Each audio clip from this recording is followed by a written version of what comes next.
একটা সোয়াবিনের recipe share করছি। দেখো, ফার্স্টে মশলাগুলো নিয়েছি, একটা টমেটো পেস্ট, একটা পেঁয়াজের পেস্ট, আদা রসুন পেস্ট আর লঙ্কা, সবগুলো একসাথে করে নিয়েছি। আর এদিকে সোয়াবিন সিদ্ধ করে ঝুড়িতে জলটা ঝরিয়ে নিয়েছি।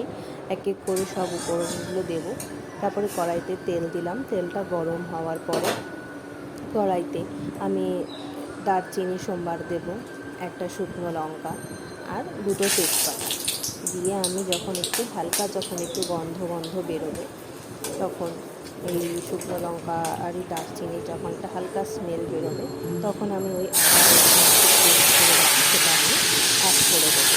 ওই আদা রসুন পেস্টটা যখন ভালো মতো ভাজা ভাজা হবে, রসুনের যে একটা কাঁচা গন্ধ, সেটা যখন ছেড়ে যাবে, একটা সুন্দর যখন লালচে লালচে কালার হবে, তখন আমি সেখানে পেঁয়াজটা অ্যাড করব।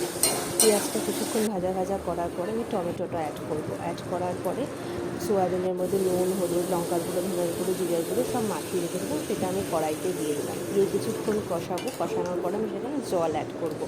জল অ্যাড করার পরে দেখো, পুরো যখন ফুটে যাবে, আমি গরম মশলা দিয়ে নামিয়ে ফেলবো। কেমন হয়েছে জানিও।